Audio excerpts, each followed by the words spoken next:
mediumship is, nor do I. I was too afraid to talk about it because there are terms like ectoplasm and seances. And in my mind, these were things out of Ghostbusters. How could anybody ever take me as being a credible afterlife researcher if I was talking about such things?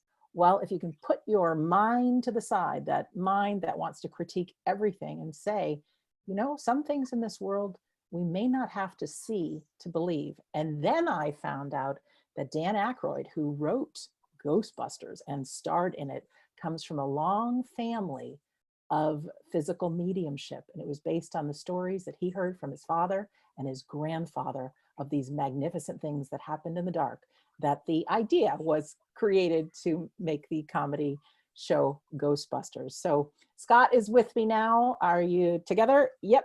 So we're going to go on a journey with this wonderful man who has become one of my very closest friends. And you'll find out from him, a little from myself, why we love this world. And it's not about the phenomena that happens. It is about the connections that are made in the dark with loved ones becoming real again. Those loved ones that have passed on to the other side. So absolutely amazing. I'm going to turn this over to Scott. Hello, Scott. Hello, Sandra, and thank you so much for that kind introduction, as well as being patient with me. I have spent a long part of my life, actually longer than, if you carve my life in half, I've spent more time with the spirit world than I have within this physical world. In the sense of that, over 24 years have passed of me investigating as well as sitting in a confinement of a sacred space and listening to these voices that have appeared in the air. Now, for those who do not know about physical mediumship, by the time we finish speaking, hopefully it's given you a taste of something, and then it's up to you to go further and investigate this wonderful world that has opened up for me. And it opened up in a way that I have to say I wasn't searching for, but for whatever reason it presented itself.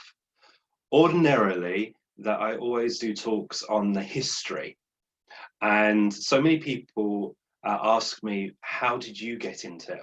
What is it? So on this journey that we will share only for a brief moment, I want to invite you to come into the steps of my development as I share stories with you, and hopefully kind of highlight areas that something within you is telling you it is time. But in order for us to start our journey, let me try and simplify what physical mediumship is. A mental medium will stand upon a platform or sit in front of you, and through their senses, they will relay information from someone who you know, and through their senses, they will bring their personality, and you will say yes, no, don't know. With physical mediumship, everyone in the room hears it. Everyone in the room experiences it. You will hear the so-called dead become solid as you and I. If you are blessed to sit with someone who has developed their capability and have a chemical within them that allows light to be used during a demonstration, not only will you hear your loved one, you will see your loved one as solid as you and I. They will walk around the room, you'll hear their footsteps, they will embrace you, they will be solid. Any marks within their being, be it tattoos, they will manifest upon them, so you know this is definitely your loved one. And for me, it's an absolute privilege, beyond words, the life I have lived, that I have seen so much. Now, I want you to start this journey.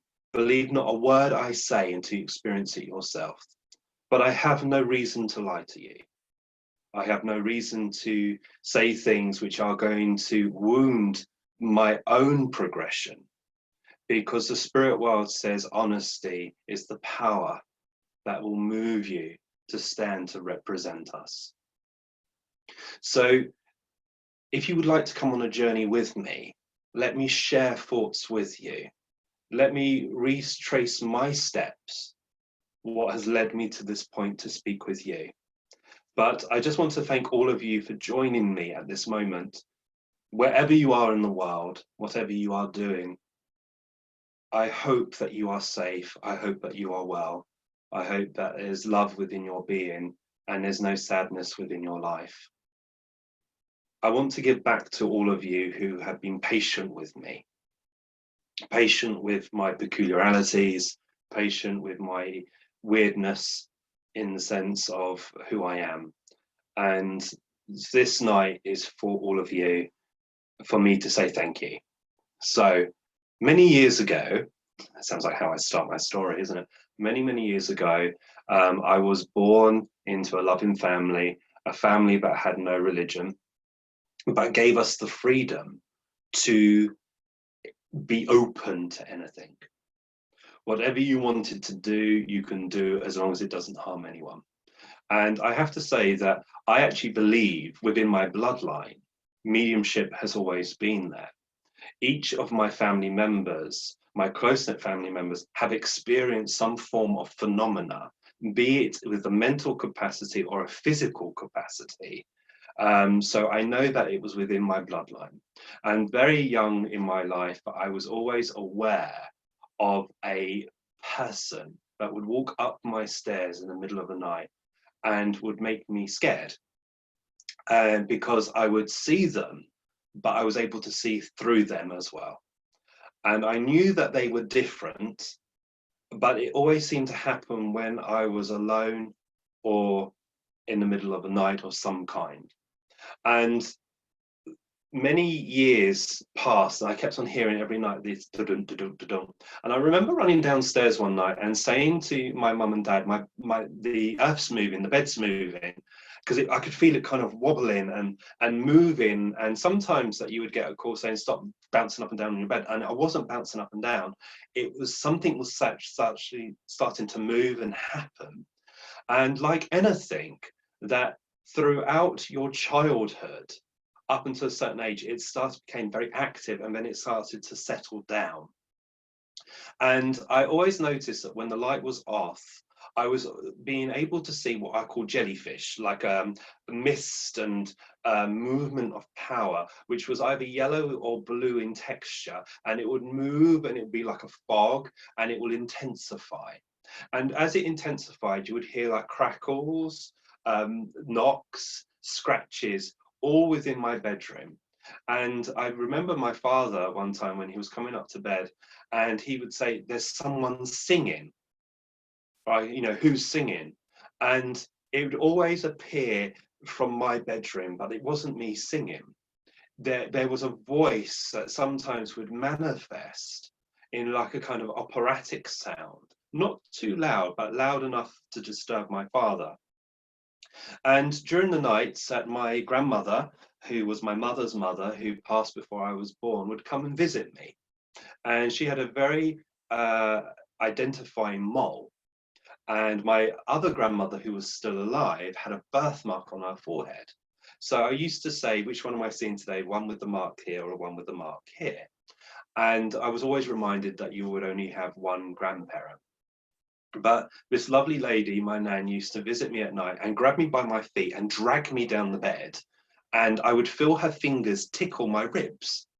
And I would run back up the bed, and then all of a sudden my feet were being pulled down the bed again, and I'll slide to the bottom. And this was a very loving experience. It was a very normal experience because it happened quite often. And then we grow up, we go to school, and I noticed as we were progressing within school, I was very bored. I was diagnosed with dyslexia at a very late age. So my reading age was very, very poor. My memory age was very, very poor. And then all of a sudden, when teachers were talking, I would see a light around them. And as they would walk, there would be a separate person behind. Now, this was all a form of a mental mediumship because only I was seeing it. And when I said to people, you know, who's that person? And they would say, I don't see anyone. So there was nothing physical about this experience, but it showed that the nucleus was there. I was a child that was very quiet, you know, hard to believe. I was a very shy person. And I would always get lost in my own thoughts. And I became a dustman when I left school. And I wanted to do other things with my life, but that was the only job that was available at that time. And I was being very painfully bullied, in the sense that I was being beaten up quite often in my work. And I hid it very, very well, but I suffered from depression. And I happened to do the UK lottery. And the UK lottery, you had to get 6 numbers and you'll be like a multi-millionaire. And I was fortunate enough, I got 5 numbers. It wasn't much, but it was enough at the age I was to set me on my dreams. Dreams to go and see the world or buy what I needed to buy, not have secondhand items anymore. And I wanted to buy a computer and I wanted to buy a PlayStation. And I wanted to be the first of my group to have this PlayStation.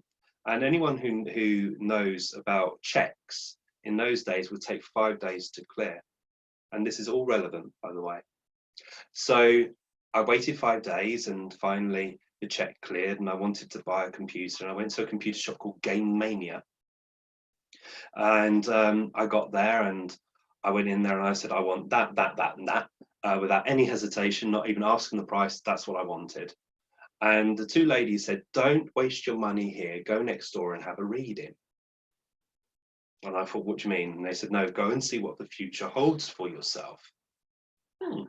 And all of a sudden, I found myself wanting to go next door. And I don't know if any of you have experienced this. And you go next door and I expect to see a lady with a tea towel on her head with big earrings, big crystal ball and everything. And I was right about everything besides the tea towel. And she said, right, come and sit down. And I sat down and I listened to what she had to say. And she was saying stuff that only my family would know.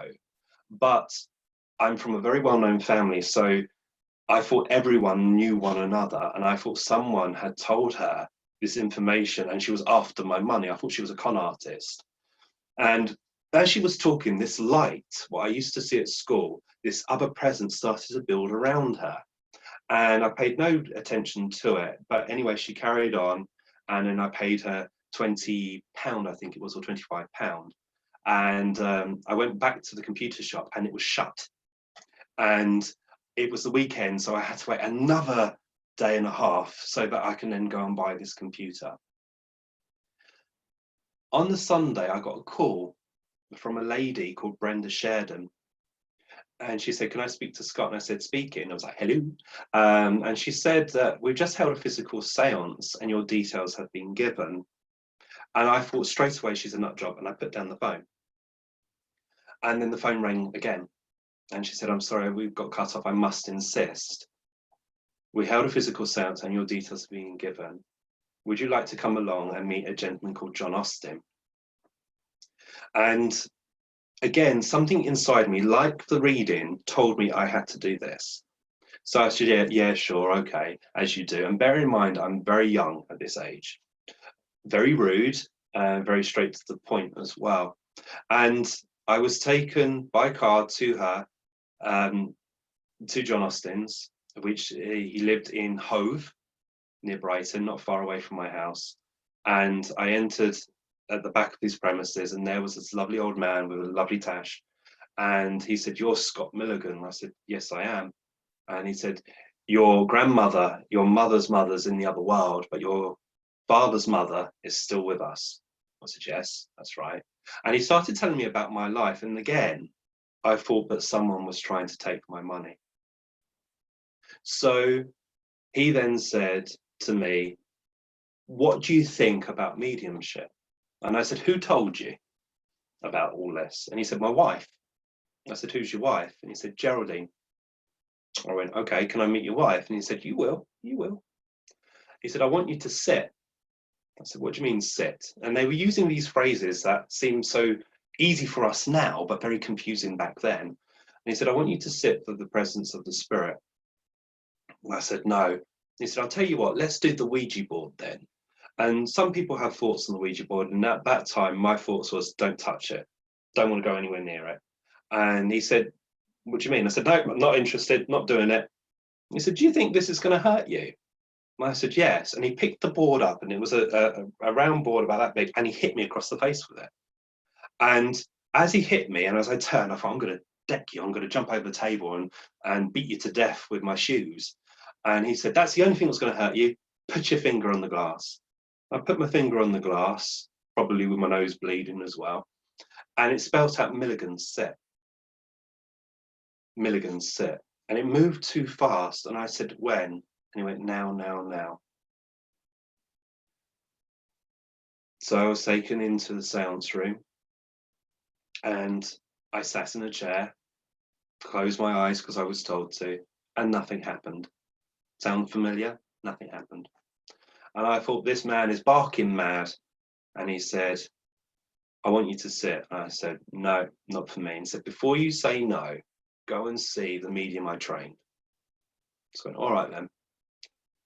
And quickly I was bundled into a car and off to Hayward Heath. Hayward Heath was a place about 5 minutes from my house where this man who John trained to be known as Colin Fry, who happens to be his birthday today. And I was taken down to the end of the garden and put in a very confined shed with about 30 people. And I thought it was God's waiting room. I thought, oh, here we go. Colin came in and said, nice to meet you, Scott. I've heard a lot about you. And I said, who? He said, John's wife. So I was still trying to wait to meet this woman. And everyone in that place seemed to know of me. And again, I sat there, and I sat in between two ladies, a lady called Joan and a lady called Marlene. And we were asked to hold hands. And I thought, I'm not holding your hands, but we held hands just to meet each other. You know, are you doing all right? Yeah. And then we placed our hands back in our lap. And then the door was sealed up, the light went off, and I'm terrified of the dark. And there was a gentle red glow, and Colin was being tied to a chair at this point. I thought, oh my goodness, where have I gone? What have I got myself into? And a curtain was drawn round him. And very quickly, as the lights went out, you heard me hyperventilate. And as I started to hyperventilate, they said, we're going to need to sing. And so I said, okay. And if anyone knows me, knows I can't sing for anything. And we started to sing Drunken Sailor. And as we started to sing Drunken Sailor, when we got to Urain Up She Rose, this trumpet lifted up in the air. And it seemed to be moving with this invisible force. And I screamed. And as I screamed, I gripped the hands of the people on either side of me. Marlene said, stay still, don't move. And I'm going, oh my God, oh my God, oh my God. And she said, look at it. And I saw the trumpet move. And as it moved, she said, is that you, Charlie? And the trumpet stopped and went like this, moved in front of me. And she said, I'm so excited, it's Scott's first time. And I said something to Marlene, which I won't repeat, but it's on tape recorder. And this voice came out and said, is it, mister? Let me get my legs. And then all of a sudden, as God was my witness, a child, not very old, maybe under the age of 6, ran out the cabinet, as solid as you and I, and gripped my hand. It was warm, it was childlike. He grabbed my hand, he shook my hand, he said, nice to meet you, mister. God, you got big hands. And he kicked my feet and he said, you've got big plates and all. And then he walked back into the cabinet. The moment he touched my hand, I felt the most deepest love that has always remained with me. As he went back in the cabinet, this old man moved out as solid as you and I and said, ladies and gentlemen, I'm Alec Guinness. And you heard me say, who the hell is Alec Guinness? And his voice came back and said, young man, I was always known as Obi-Wan Bloody Kenobi. And my thoughts back to that was, oh my God, the force is strong with you.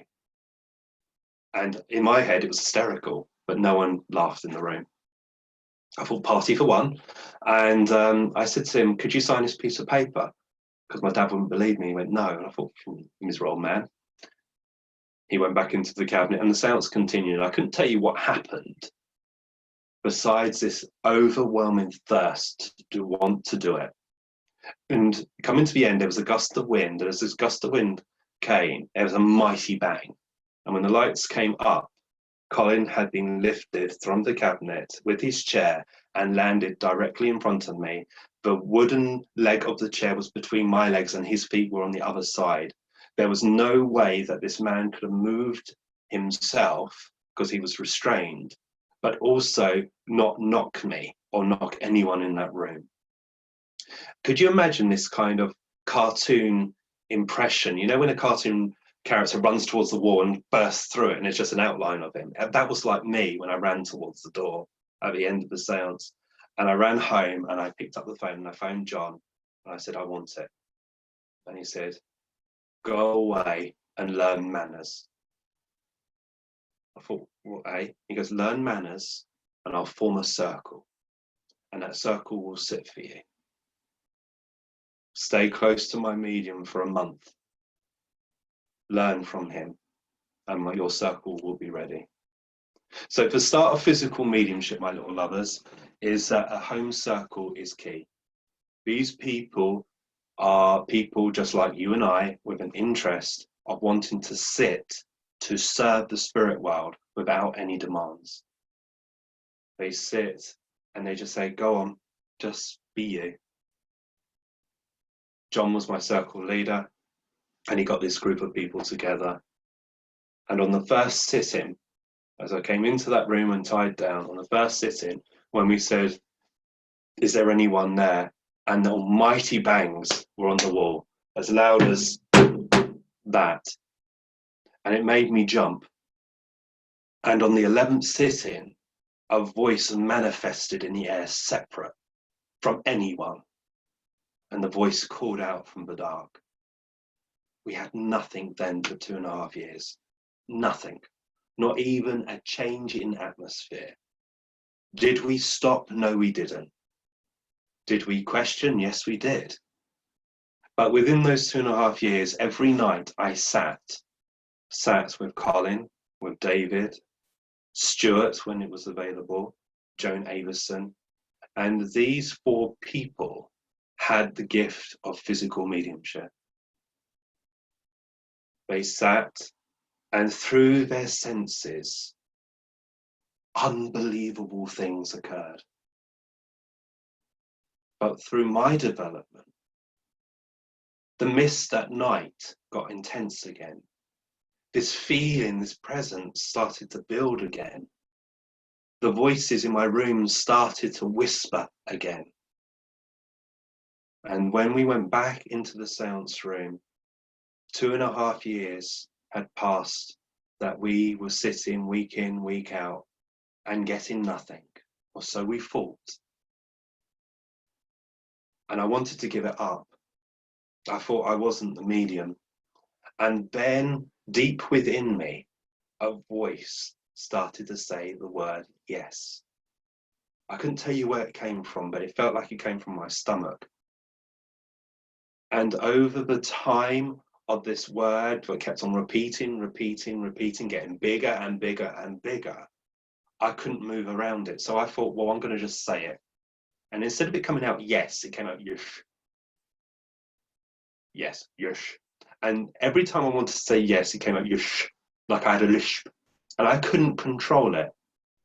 And then all of a sudden, the voice broke again and said, yes, and now we come to speak to my brothers and sisters of the joining of our world and yours.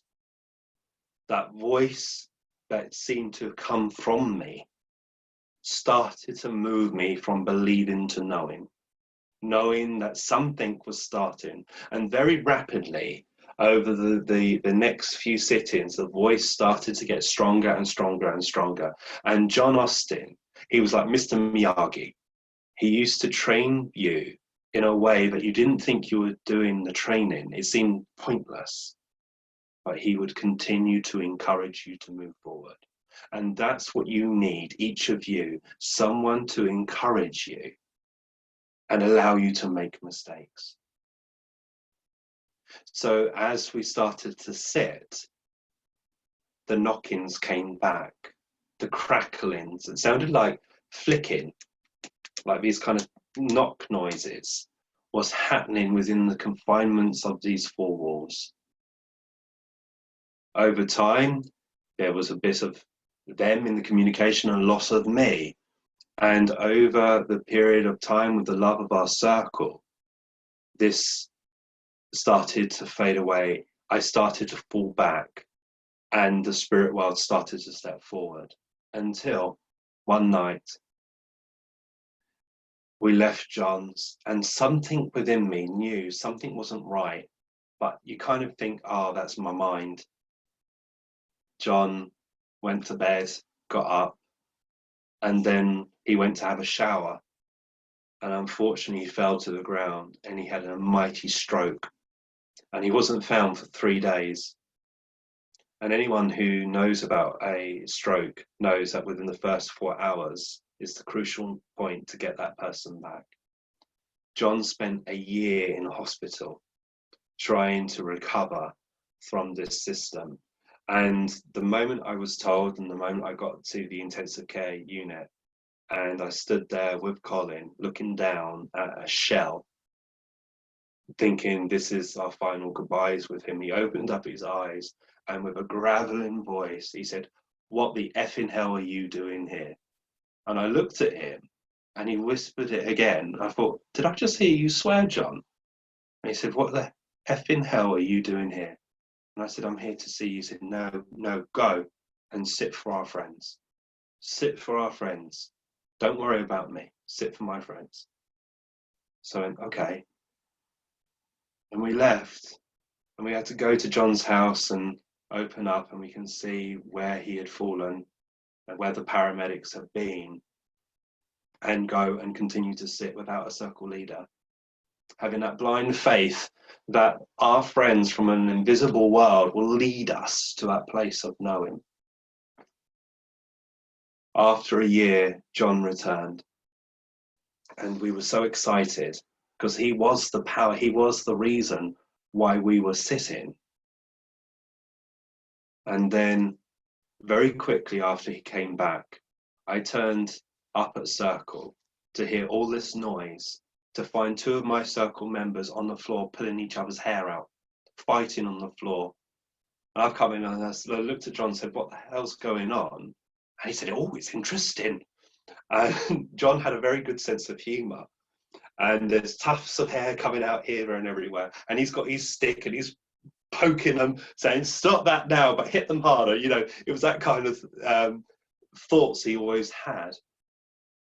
And another Circle member turned up, and we were able to separate these 2 ladies. And they had had a disagreement, and unfortunately a disagreement turned into a war. So 2 Circle members was asked to leave straight away by John. And have you found that within your circle seems so strong, and then all of a sudden people come and go? So my circle, which was strong, was now down 2 members, and also John was at half power because he was still recovering from this stroke. So it was only me and Pat.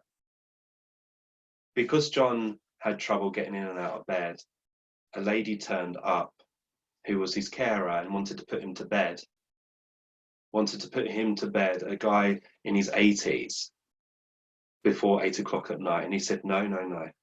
He said, "I go to bed a bit later." And he said, "We're going to have a sit-in now. What do you think of that?" This word sit-in. And so he goes, "What do you mean?" She goes, "We're going to do a seance. Would you like to come along?"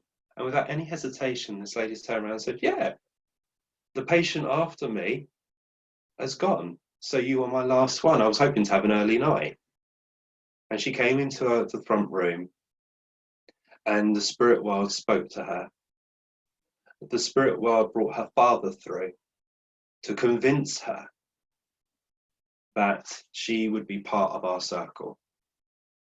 This lovely lady still sits with me up until this day. She's my longest. But the moment she joined and the circle started to reform, the phenomena got stronger. And you will find, my little lovers, that as you sit, your mediumship will unfold like the seasons. One time it will be strong this side, one time it will be weak that side, but you're still moving forward. And the phenomena started very rapidly. We had a big meter wooden board on the floor, and that started to move. And the reason we would have the meter wooden board is that the ectoplasm that exudes from the medium's body must also return.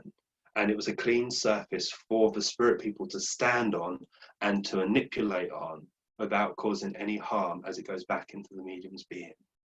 This board used to lift up very, very quickly and start to hit the ceiling, and will come back down very, very quickly, up and down, up and down. It was what we call pointless phenomena. It had no meaning to it.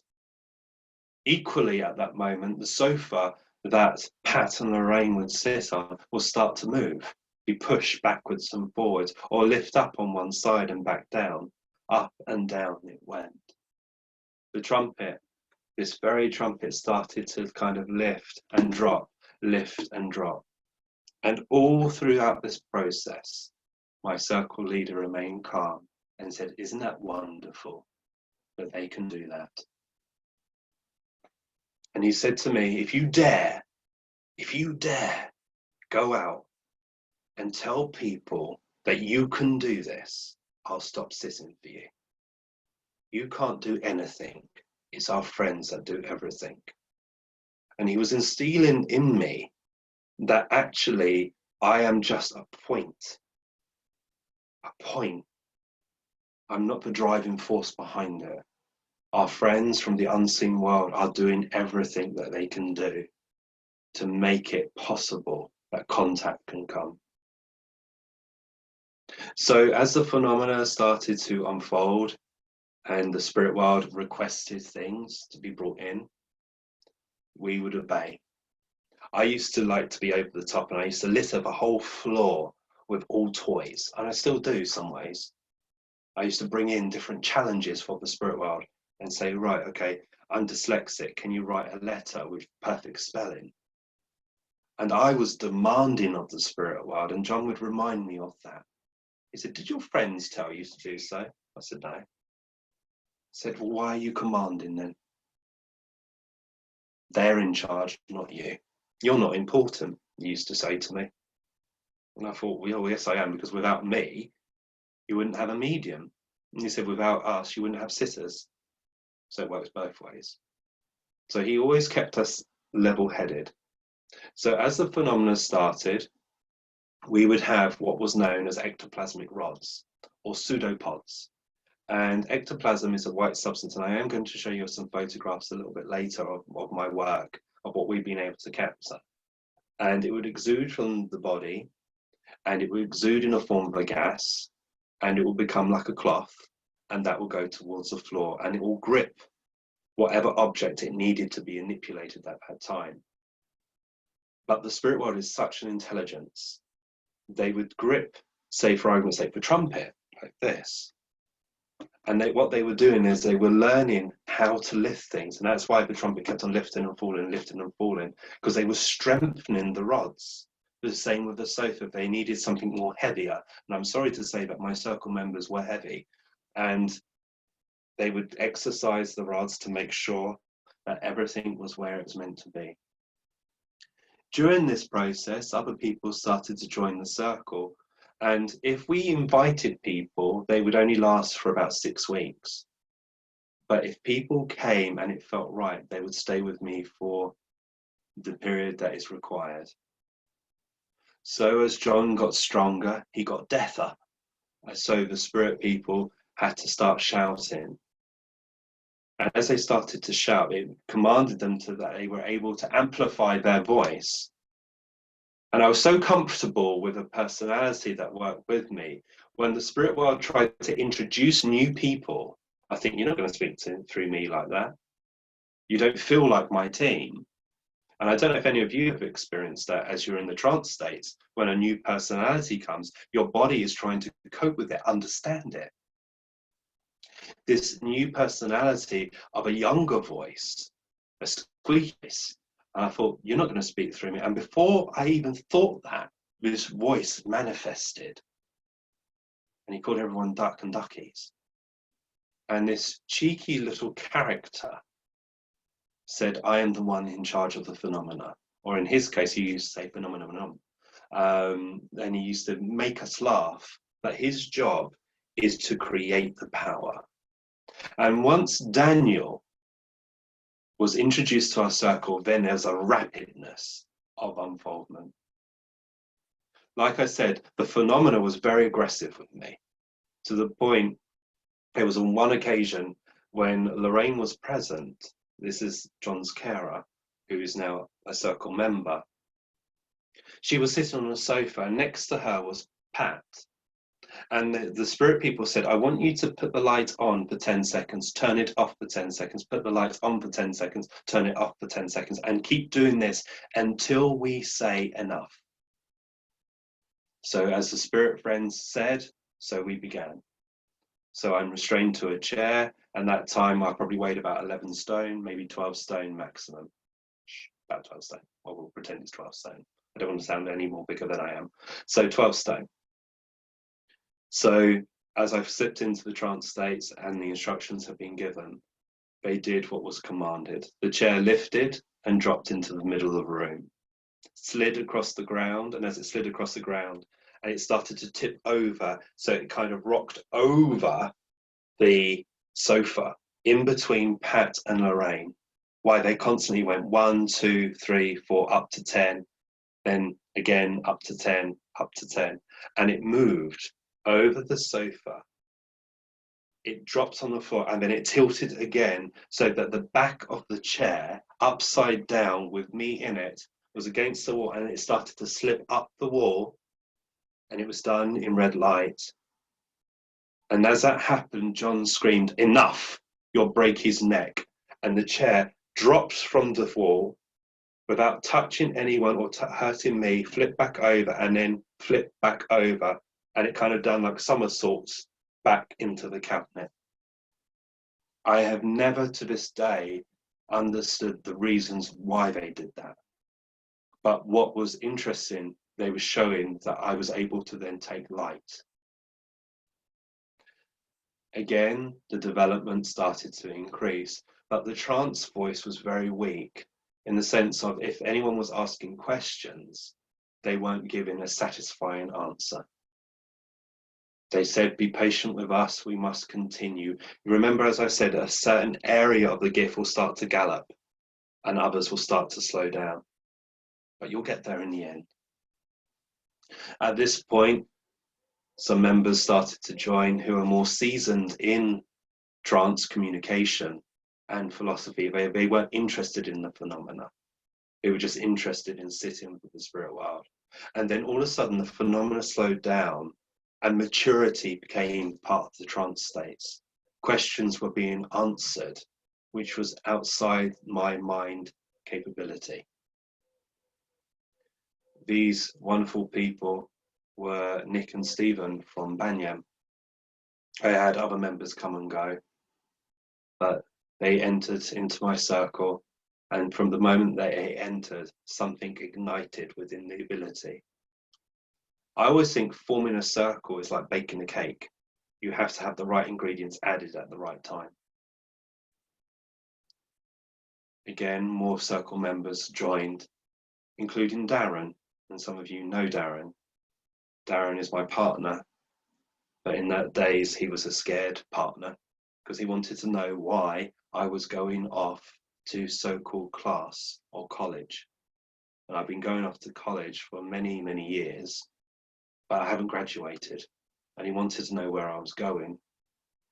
How often do you go on courses and you tell your other half, I'm going on a spa, or I'm going for a retreat of some kind? You don't tell them it's about mediumship. It's like a dirty word, like seances can be known as a dirty word. And I thought, well, do you know what? He asked, so I'll tell him. So I told him I go there and I sit, and things happen. Would you like to come along? And very quickly, he, without hesitation, he came along. And the phenomena seemed to show an interest in him. A metal trumpet would fly up and hit him. Now, in those days, the other world didn't know their strength. So when they would come up, instead of them lifting a trumpet and gently doing it, they'd be like this. But they would always do it to the people that they know it wouldn't harm, wouldn't scare or offend. So with Darren, he would always get knocked by the trumpet. And then over time, they started to learn, actually, this is too hard. And they started to soften their touch. Now, if you came and sat with me, you won't get that. You'll get little hands on your knees, on your shoulder, on your hair. The trumpet would come up without touching you, or go across your face, which shows there's intelligence. Or tap your shoulder, tap your head, tap your belly, tap your knee, and off it will go. So every form of phenomena had intelligence. So if you're sitting in circle and phenomena is taking place and there's no intelligence, you kind of have to ask yourself, where's that coming from? So as things started to progress, as I said, and Darren joined the circle, John started to become more and more unwell. He kept on saying, I think my time here is done. And I said, not yet. And he said, I think it is. My wife is calling me. I said, she may be, but I need you here now.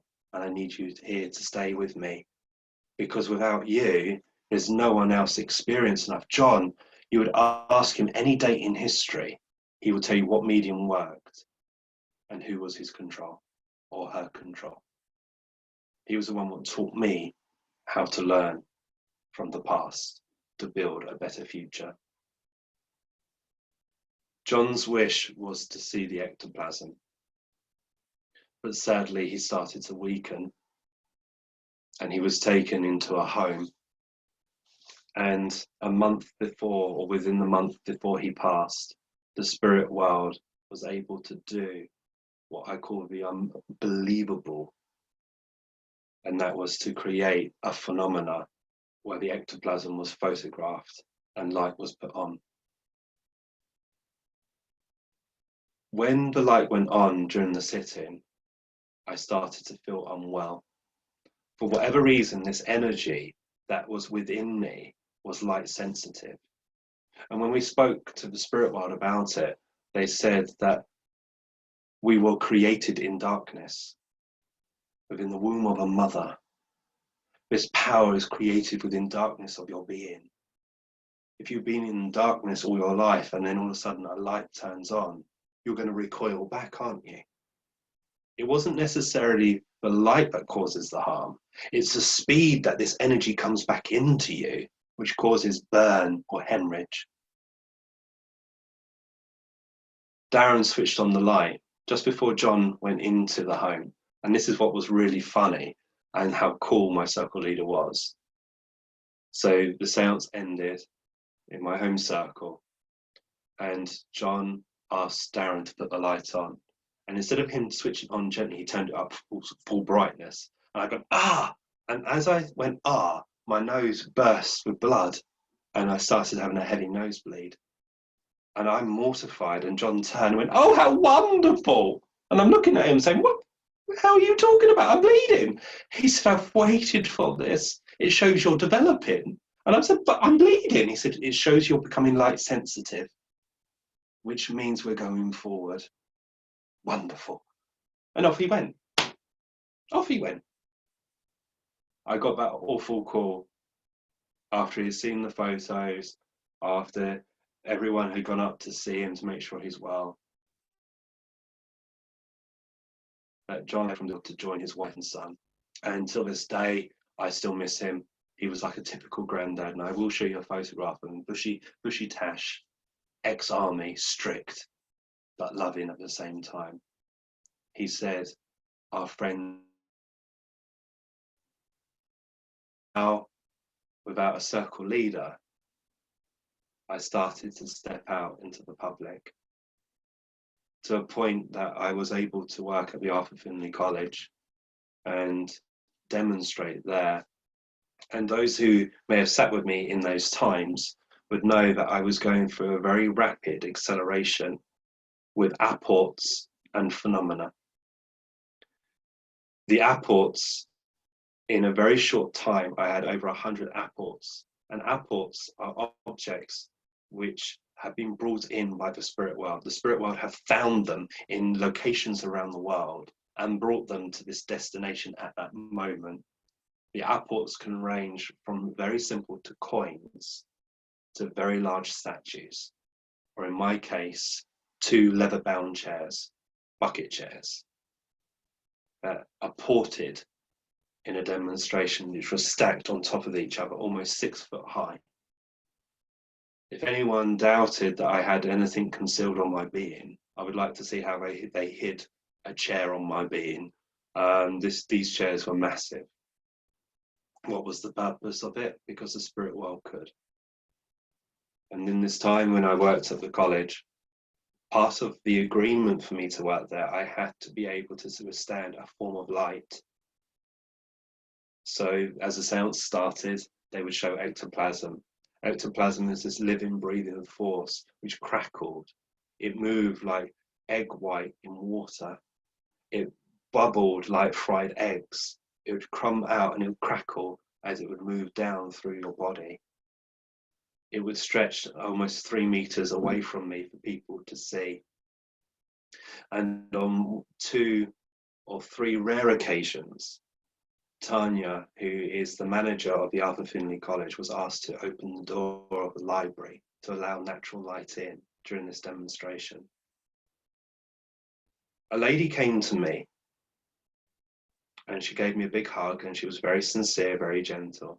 She said, I've been to so many of your sit-ins and they're lovely, but this isn't bringing my son back. And it made me consider what we are doing. Why are we doing this? What is the purpose of this? So as we were sitting there, we crept back into darkness because they couldn't do the light phenomena and bring a loved one through. It took too much power.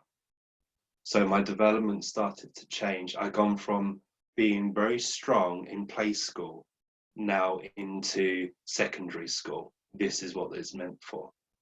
And over the coming weeks, young Daniel, who I denied at first, started to say, I have your mother here, your father here, and give you information and then deliver you a message.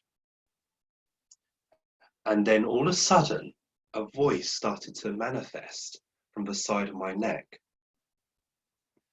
And it would breathe, it would talk in different languages and different textures, different way of thinking. And it was independent direct voice. And this is where the spirit world are able to make an artificial voice box replicated from my own vocal cords. They would mold it and have it separate from me, so I could drink water and the voice would still talk.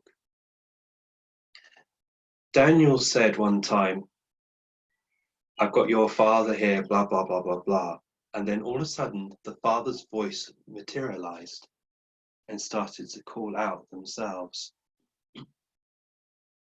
Obviously, when I moved back from the trance states, people would say, speak about it. And I was like, no, you're wrong, you're crazy. No, it's not right. But I said it happened because I would have no conscious memory of it. And this is what I'll say to all of you who are developing. Don't go away and develop it. Go away and get used to it, because the spirit world will develop it, but you have to get used to it.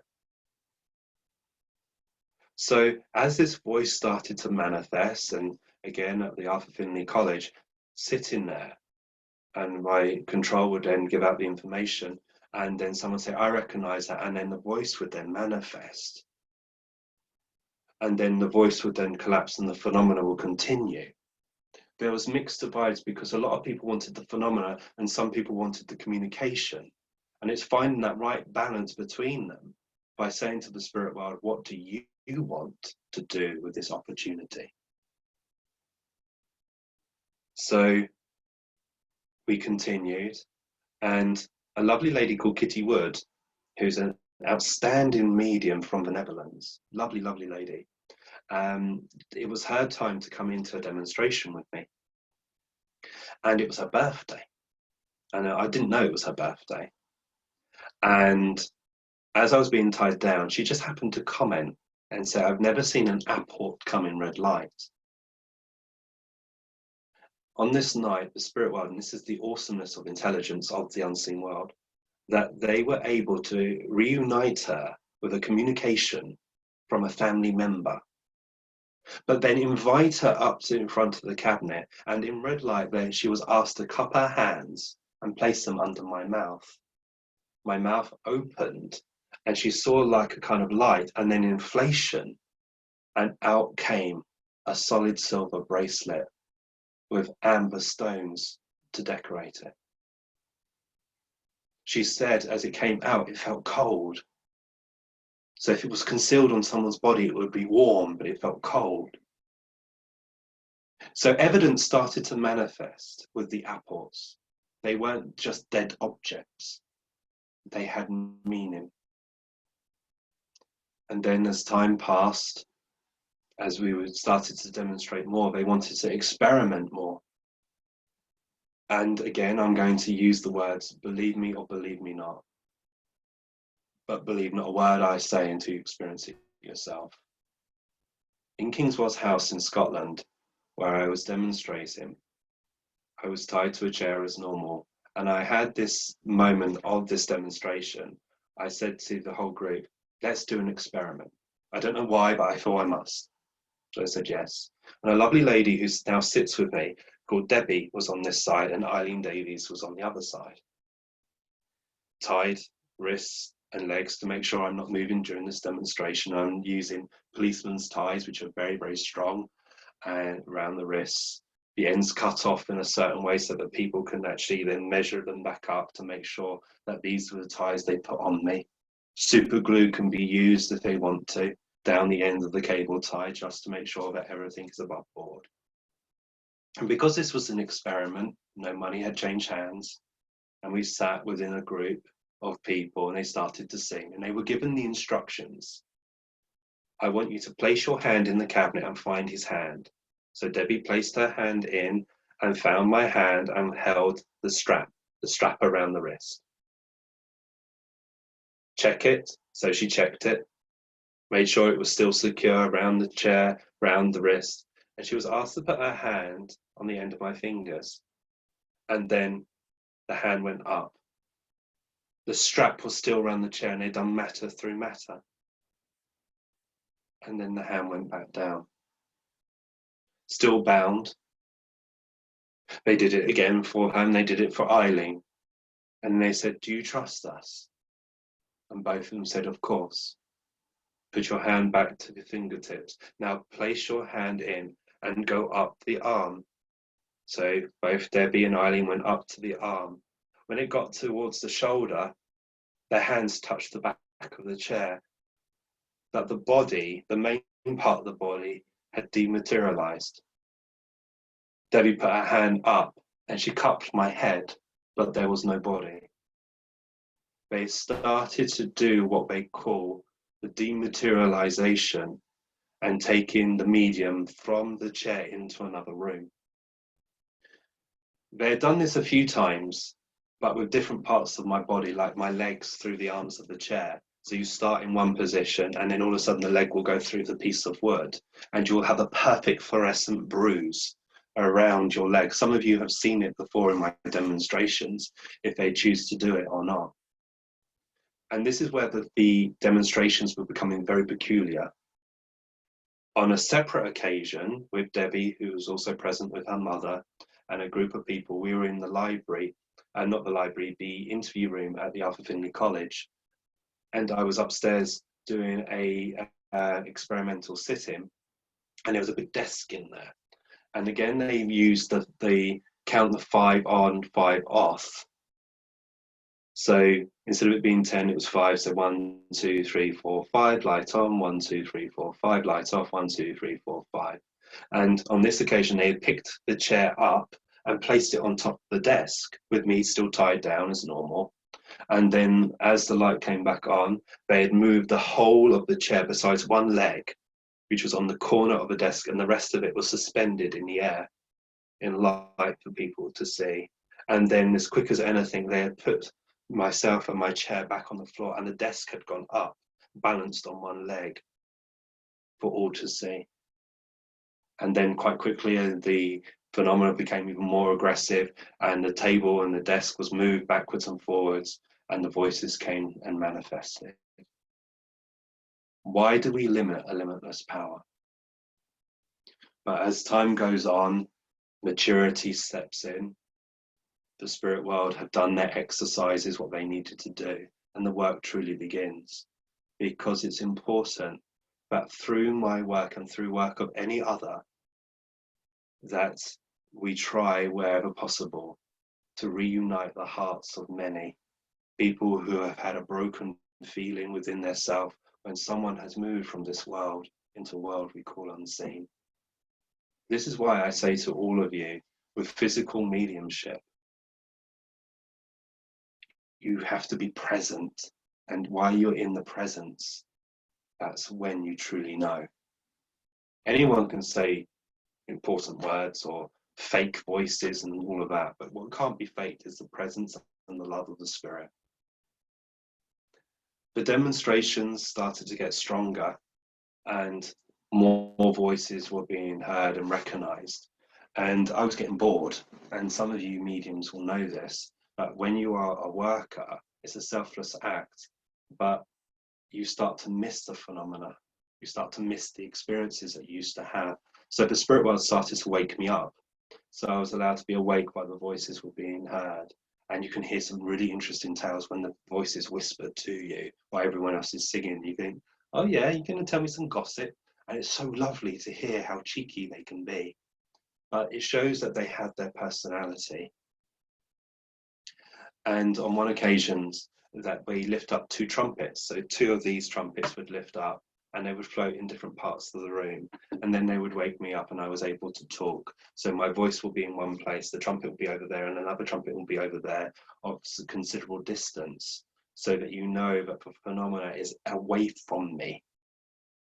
And on this occasion, I was working in Scotland and someone was circle leader. I won't say their name because it's not fair, but someone was circle leader. And as the spirit world prepared to wake me up, the music was on and a voice said, could you please turn the music off? The trumpet was suspended about 2 to 2.5 meters away, up in the air over in the corner. The person couldn't find the music, so they decided to turn on the light. And they saw the trumpet suspended in the air with a rod that was connected to the side of the trumpet back into my stomach. The trumpet flew to the other side and fell to the ground. And this power rushed back very, very, very quickly and burnt my face and burnt my stomach and burnt the lady next to her, next to the cabinet. From that moment, my mediumship changed. A damage set in where the voice box wasn't strong. All the years of working had seemed to have faded away. When I got back to the confinements of my home circle, the safety of my circle, and the circle members had to find out how much damage had been done and how long will it take for me to recover to get the voices back, because the purpose of my work, the purpose of what we do, is to reunite people. And if I can't bring through a voice that is recognized, then it's just empty phenomena. The spirit world instructed that I would have to sit solely for development for 1.5 years without doing any public work whatsoever. And unfortunately, when this is your calling, when this is your vocation, your job, you have to work to then put food on the table.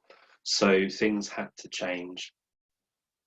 So the philosophy started to get strong as I started to continue to limp within physical mediumship. And that's why some people who may have come to recent seances will know that the voice box, which used to be so loud, is whimpering and whispering, still being able to be heard, but not as the same texture as it used to be. Isn't it wonderful? It can take years to develop you and a second to destroy it. So be careful who you hand your gift to. Now, if we look at the world, who's going to want to come into a seance room while this invisible force, the virus, is actually happening at the moment? So I'm using this time to recharge, to take that time out, to strengthen where there was weakness by obeying the voices that come and speak to me. And each of you must obey to the best that you can to be reassured that your development will naturally unfold. So this is one of the apports, one of the last apports that would have been achieved. It's of considerable size, about the size of my head. It's made out of solid wood. This was presented in November 2014 from the spirit world. It fell from the air. We thought Jan, one of my circle members, who's now selfishly passed from this world, she's now in the world unseen with her father and her mother. We thought she'd fallen off her chair, but they produced this lovely little thing here. They produced bracelets, they produced amulets, things that people used to own. So at this point, I want to show you some of the pictures to bring to life some of the people I've spoken to. Now, hopefully, cross your fingers, hopefully it's going to allow me to share it. So you're going to have to bear with me just for a moment. Share audio. Sandra has unmuted herself just in case things are going wrong. A little song or dance. It's working. Is it working? Perfect. I hope I haven't bored you all, but I'm just going to, if I can start a slideshow for you. You're already very naughty, already starting to look at some of the pictures. Okay, so Godspeed. Okay, should you, at this moment, are you seeing a white Yes. background? Perfect. Now, are you seeing a rabbit? Yes. Perfect. Okay, so let me begin then. So this is how you should enter a room, and it states, "He who enters expecting nothing shall not leave disappointed." Anytime you work with the spirit world, you shouldn't have any expectations. You should just want to sit and be one. And this saying is on my seance room door in my shop. And this is where I ask anyone who comes on a journey with me, expect nothing and you won't be disappointed. If the spirit world is able to make contact, it's the cherry on top of the cake. Now, this lovely lady is Geraldine Austin. Do you remember I said to you, who told you, John? He said, my wife. This was the lovely lady that came through in a seance. Details. I had never met her, never knew of her, never met the medium that gave the information. But she materialized to speak to her husband and said, there's a young man I would like you to talk to. And my details were given, and they followed it, and they found my number, and they contacted me. So my development really started with this lovely lady who I'd never had the opportunity to hold and to hug. But I send my thoughts to her constantly. When times are at its worst, I say, Geraldine, be with me. This lovely man here is John Austin, ex-army, bushy tash, who was highly mediumistic. He was a physical medium himself. He was able to hold a tape recorder, and voices were heard, voices which were familiar to people who have said, that's my son, that's my daughter. And he sat for over 40 years to develop his ability to then give it to Colin, give that opportunity for Colin to unfold his gifts even further. And of course, he gave his time for me, enables me to speak with you now. This cheeky chap is young Daniel. Daniel, as I said to you, is a friend of mine. It's a very accurate picture. His teeth are very crooked. They're not good. I think sometimes when I say to him, when I look at you, it looks like you brushed your teeth with a stick of dynamite, or they're having a party. And he says, when I look at you, I see a forehead with teeth, because he knows that I'm receding. So we have a very cheeky sense of humor with each other, but with the utmost respect. He's not really a child, but he chooses to come back as a child to melt the hearts of everyone who talks to. He's very cheekily says, I'm 7 and a bit and a little bit more. I said, why are you a little bit more? And he said, because it always sounds so sweet. And it sounds so cuddly, so people will fall in love with me. So they won't fear the dark as I start to work. This picture is of the same man. And he is my love of my life from the unseen world. He was the one that came and said, I now speak to my brothers and sisters of the joining of our world and yours. Morning star, known as Dull Knife, would come so frequently in the early days to win the reason of the circle. He speaks, I think, Laga Laga Sioux and Cheyenne. If you ask me to speak that, I wouldn't be able to, but he can hold a conversation with someone who actually knows that tongue, and he'll be able to speak back and forward, which again shows the intelligence from a discarnate mind. Matter through matter. You may need to look at this a little bit. Now, this is at the end of the sit-in. So my legs are tied and my legs are together. And at the end of the demonstration, my legs are still tied, but my leg is now through the arm of the chair. You will see where my hand is, there's a piece of wood going straight down, that's the arm of the chair. And to get me out, you would have to cut the ties off my legs, lean me back, and allow me to shuffle out the chair. And they did it recently, I believe, in New Orleans. But I kind of say to the spirit world, we can move from this, can't we? The only reason is because I'm not flexible and my hips hurt afterwards. You can see how young I am. There, look at those glasses, what an abomination.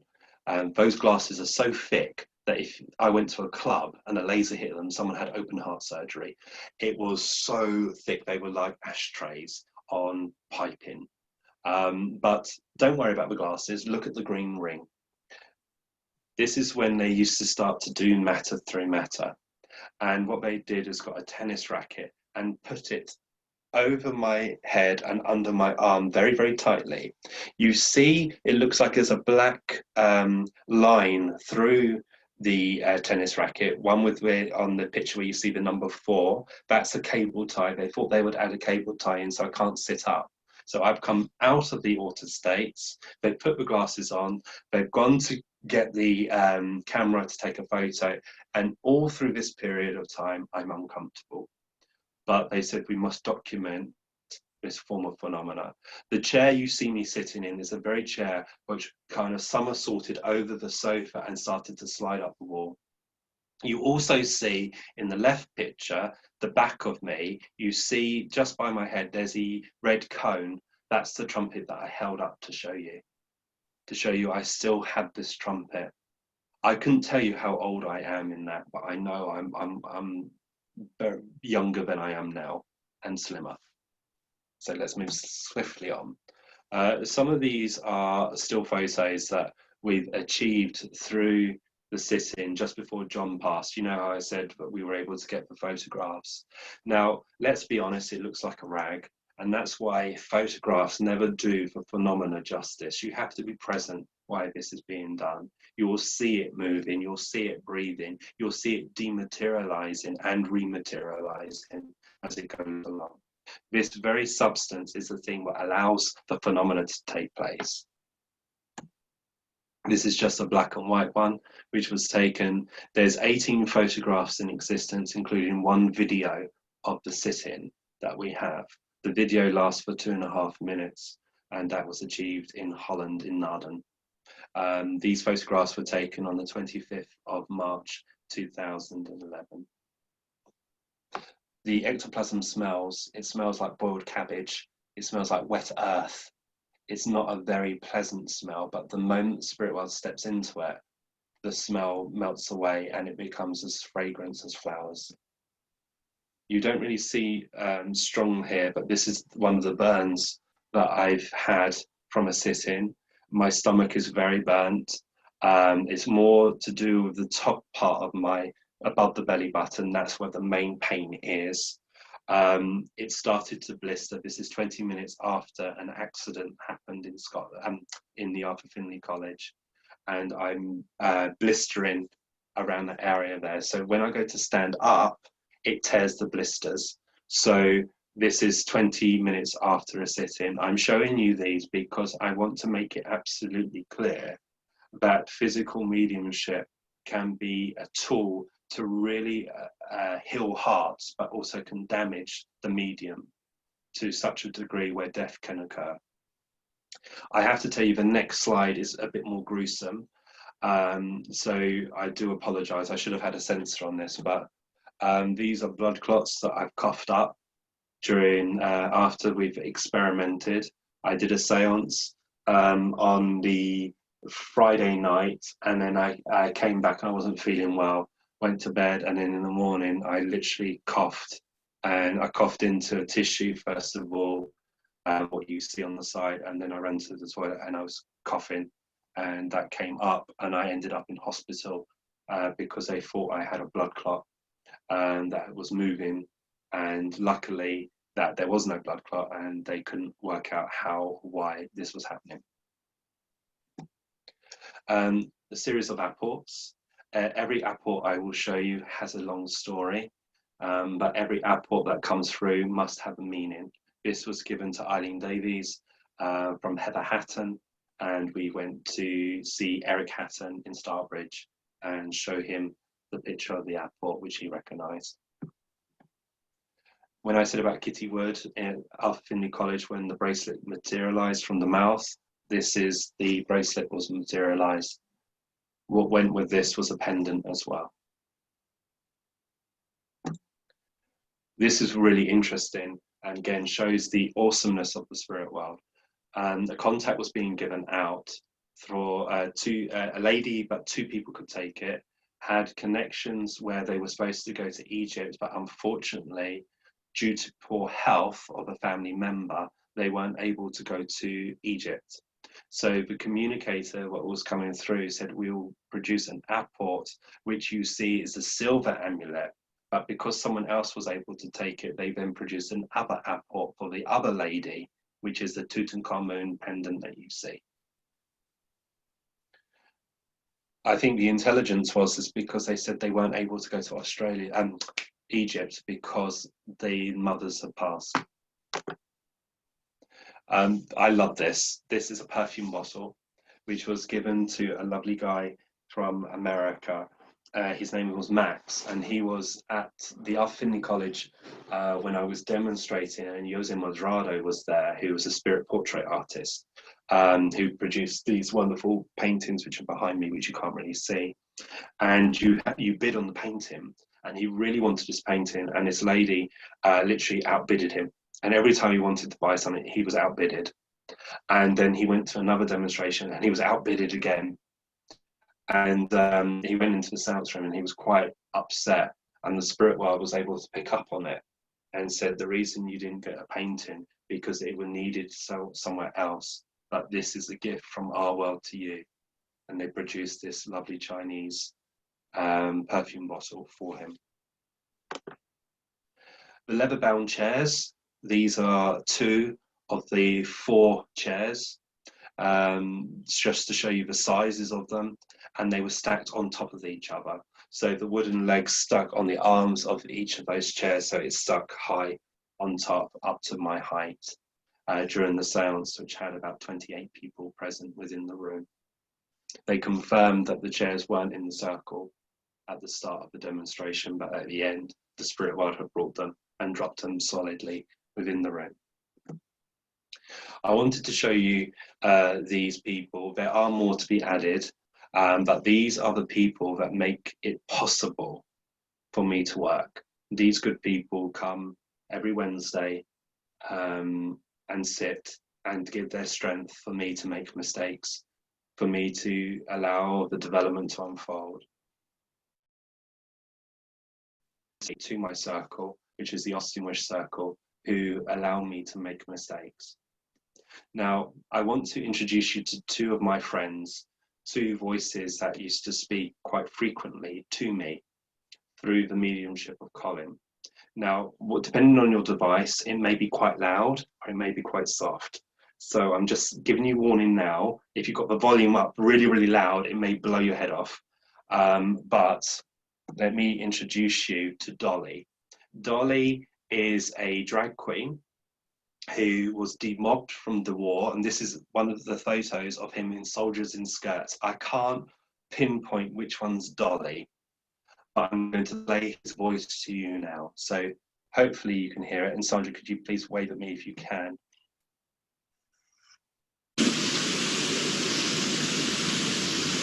Well, what's more appropriate than an old queen following a duke? Hello, my dear. Well, let's have a little look around and see what we've got here. Ladies, gentlemen, a few suspicious characters. Yes. What you having tonight, Dolly? It's like looking at the three wise monkeys. See no, hear no, and denying ever responsibility of ever any evil. Yes. Something gorgeous, dear. What colour? Well, as you know, Dribbler has just come back from Sweden. Yes. And of course I had a gorgeous frock out there, darling. And yes, I did. And I decided that I would keep in my consciousness that gorgeous frock. So tonight I am in blue and yellow. Yes. Yes, exactly. Yes. And I think rather in a gypsy style. Yes. Yes, all Trey's bone wrist. And shoes, Dolly, this evening? Yes, actually, yes, I am in shoes. Daffodil still is, yes.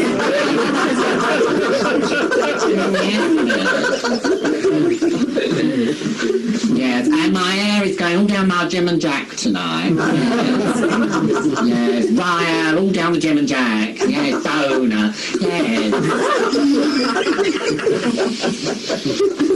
Now, for those of you that never spoke to me before, my name is Daniel, known to my friends as Dolly, and yes, I am. Yes, and I am here to try, it's my little job, you see, to try and help people to come through. And I am going to try and help a few people to come through and speak to you this evening. Oh, thank you. Yes, Thank you. Yes, Trey's boner. And, yes, and touch your face. Yes, and one of my other jobs, for those of you that have never had the privilege and pleasure and the absolute intense joy of speaking to me before, is I help people come over as well. Yes. I bet you'd like to pass to the other side, wouldn't you, young man? Yes. Fancy. Yes. Me over, yeah. Yes. Thank you, young gentleman here. Yes, have you ever thought of coming to the other side? Yes. No. But it'd be lovely to meet you when I do, don't Yes, and you will. Because that's what I do. I help people to come over, you see. Now, this all started, you see, I've been here for ages. And they came to me one day and they said, now, listen here, Daniel, because they can't bring themselves to call me Dolly, you see. And they said, now, look, listen here. You've been over here for quite some time now, and you really need to take on some duty. Well, I mean, I've got to be honest, I mean, I was happily trying out different nail polishes every day. And they said to me, no, you've actually got to take on a duty. And they said, no, look, there's lots of people coming over with this horrible disease, and we think you'd be an appropriate person to, you know, to help them and show them as they come in through the light that they are not going to be punished. So, I mean, that's how I started off. I wanted to introduce you to Dolly, to show you how natural we are talking, how much laughter is there. Now, Dolly would bring back your loved ones. Dolly would be the one who would materialize with a baby in her hand and saying, I believe this one belongs to you. And will hand you the baby and you will sit there and play with your bundle of joy during the seance. Dolly was the one that said to me, you know, I've got someone here for you, and moved me with a loved one coming through and said, I believe this one belongs to you. And I always loved Dolly because I love the underdog. Some people will say, well, she is not a proper communicator. She was a force to be reckoned with. She was there to make sure we laughed so that we would create the power for our friends to come and talk. This is another example. Now, you've also got to bear in mind, every seance we sat in, loved ones came through. We may only have 5 or 6 loved ones, and then they would bring someone who was known to everyone, so we can then take something from it. So I haven't put any loved ones on here because, first of all, it was private people. A lot of people, you would hear them scream, cry, laugh, hug, kiss, all of that when their loved ones are coming back to say, I'm not dead, I'm still here. But this is a lovely man who's known as Gandhi. We knew him as Bapu, and he came through back in 2002 and gave us advice on how we could help India, but also how we can look at war. And this is Gandhi. He starts off soft, but he gets stronger.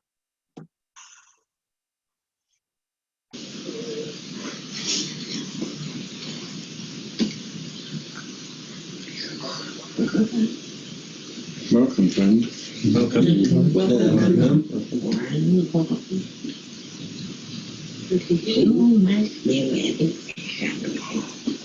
That's Gandhi, isn't it? We can't quite hear you, friend. All right. Of course we will, friend. It's lovely to hear you. Friend, I'll look to you. We do indeed. Has been difficult life inside of talk with that side of life. And I am a very old man. I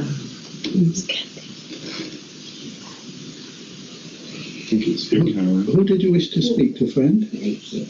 I do not come to talk with one person. I come to talk with everybody. Well, good.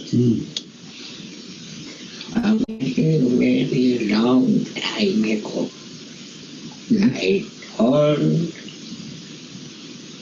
Nehru to allow India and Pakistan to become two separate countries. You will see the streets stained red. Oh dear. Oh dear. Come on. Sorry, you didn't. You see the street stained red? Yeah. Yeah, but it's from India and Pakistan. I think I know I you am no, Yes, it is. I am no longer of your side of life. No. I cannot appeal to the people for sanity. I can no longer commit myself to refuse to eat until no more fighting. That's right. There is nobody in Pakistan, India, Kashmir, Bangladesh True. who inspires my people enough. No. My country, once a land of great spirituality, Yes. has become a country, one country. I will never acknowledge the existence of Pakistan, Bangladesh. That is one country, one people. Yes. So what advice would you give to us to help in any way that we might be able to? Just It was often said I was a man who was opposed to fighting. yes. I never opposed fighting. If you are confronted with wrong or injustice, you must fight with all your life. Yes. You must be prepared to give your life, Yes. Yeah. but never at the expense of another life. That's right. Right. That's right.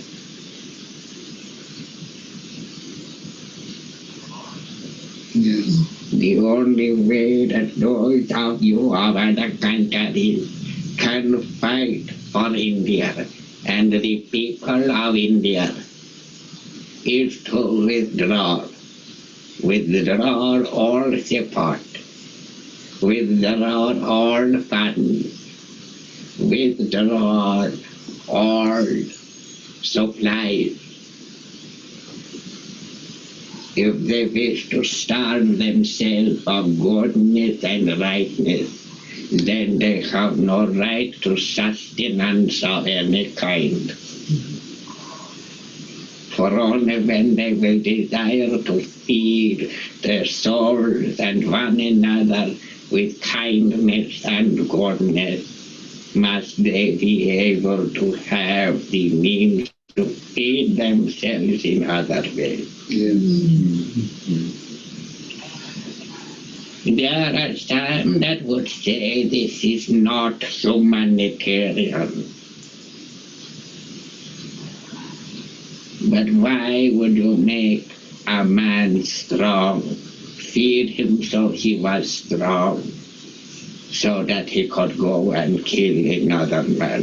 Yes, exactly. The wise and caring person would say, I cannot help you till you will feed yourself. Feed yourself with good and kind. To allow this fever of hatred, this fever of prejudice to be burned from your soul.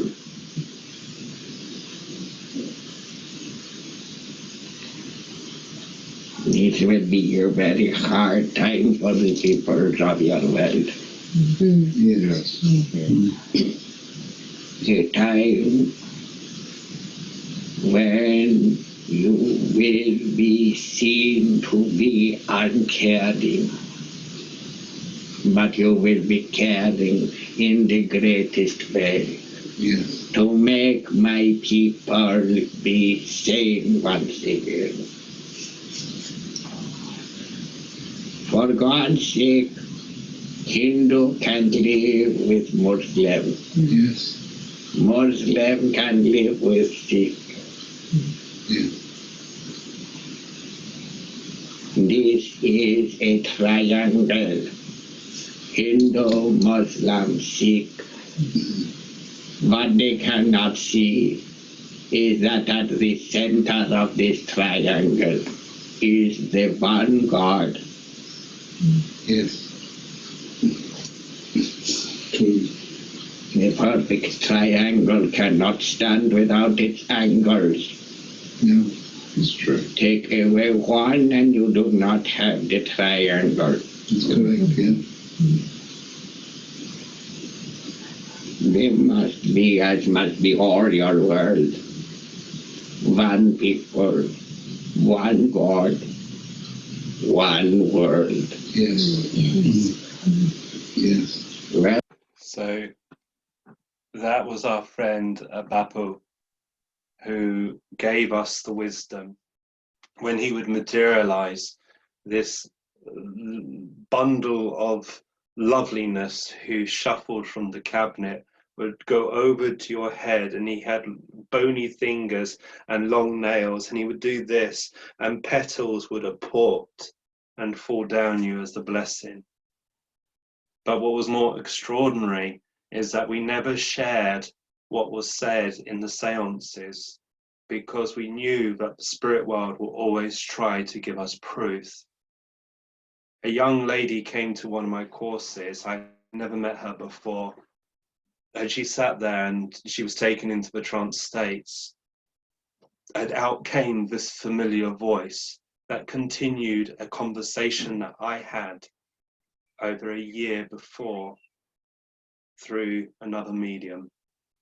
And then when I got to the Arthur Findlay College, and Eileen Davies gave a beautiful demonstration of trance, the humble friend came back and reminded me of who he truly was.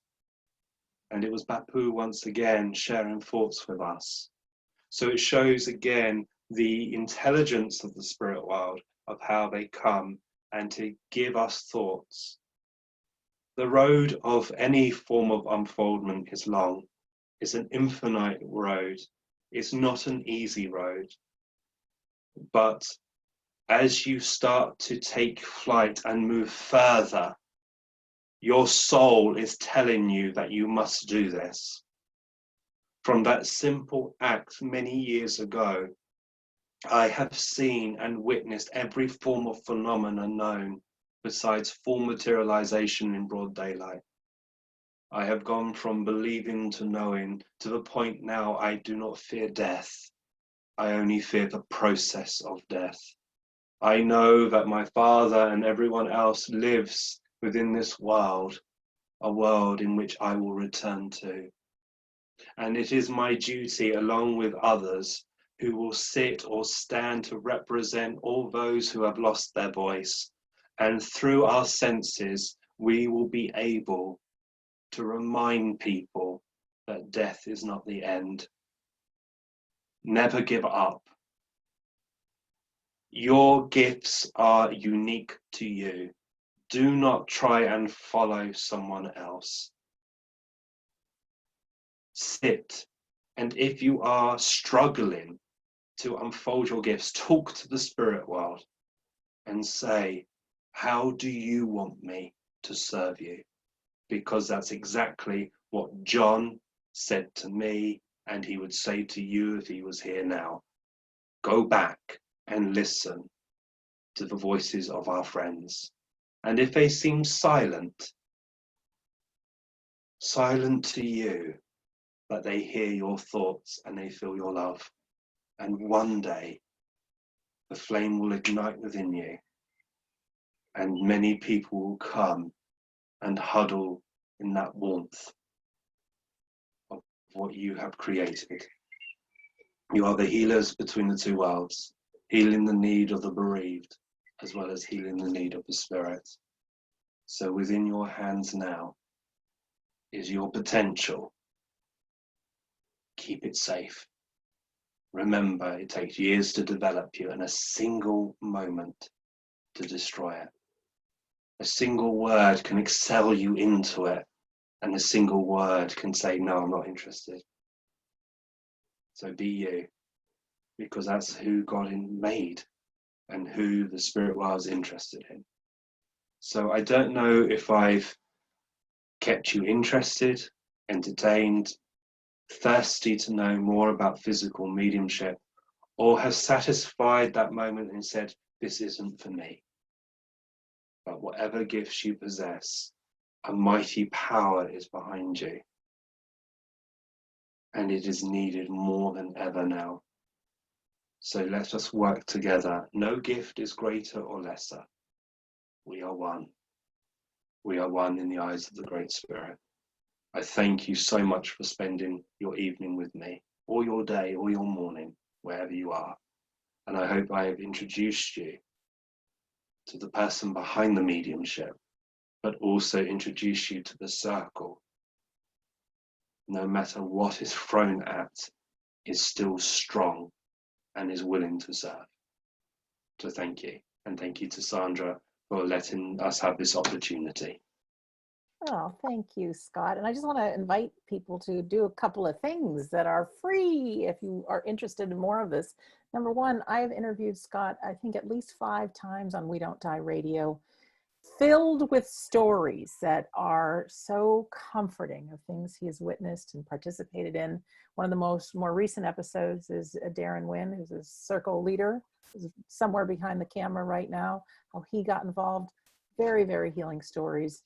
Also, because Scott, we're in lockdown still, most of us, and he's not able to work as a physical medium. He has been online every Friday doing trance mediumship demonstrations. And so it's an opportunity for him to close his mind, blend with his spirit team, and allow them to use his mouth and speak. And often we can ask questions and they respond with answers. And something different for this Friday is going to be an experimental trance demonstration, meaning no pressure from the spirit world to answer questions. It's however they wish to use his mediumship. So something new for this age, which I think the state of the world exists right now, that we need to communicate like we are right now. So we'd love for you to join this. If you're watching this on Facebook right now, there's a link of how you can join in. If you got an email from me and that's why you're joining us here, you will have seen the link. If you go to WeDon'tDieRadio.com and click on store, there'll be a picture there that says the experimental trance demonstration. Right now it says a price of $15. If you wish to give, you're welcome to. If you don't have to. Just type in the coupon code FREE, FREE, and it's complimentary. We would just love for you to be there. We won't be broadcasting it over Facebook. It'll be in the safe zone of a Zoom room. So we'd just love for you to be there and support the spirit people and Scott and Darren and the Austin Wish Circle and myself, and just whichever way we can be of assistance going forward to bring this beautiful message of hope, healing, and the words that we don't die, our loved ones are around us. And so someday in the future, you can most certainly visit Scott in Banyan Retreat or at one of the retreats he's at somewhere in the world. But for right now, we're asking you to join us online. So Scott, thank you again. Oh, I forgot to mention something. We had originally thought we'd have time for questions in this event. I have captured your questions, and on Friday after the trance demonstration, we'll have more time and Scott will be answering questions then. Okay, so hang on to your questions until Friday after the trance demonstration. Anything else, Scott, or just a... It's just, it was just because at 8 o'clock we do absent healing, and I need to kind of change the room so that we can sit and send healing for an hour. So I do apologize if I haven't answered questions or you think, Scott, you're a bit peculiar. It's just that we've got to do some service to what is in need at this moment. But I just want to thank you from the bottom of my heart. If this is the first and last time you hear my voice, I wish you well in whatever you do. I always said that if you die before me, come back and let me know that you've arrived safely. Let me know that everything what we know it to be is true. But if I die before you, I'll come back and haunt you and shake your bed and go, all of that loveliness. So thank you to Sandra. Thank you for We Don't Die. Thank you for your time. And let's do good things wherever it may be. Great. Much love to everyone. Remember, you might think you're alone right now, but you are surrounded by a force to be reckoned with, your spirit friends and your loved ones. So wishing you a great rest of your day, and God willing, we'll see you on Friday. Bye, everyone. Take care. Bye-bye.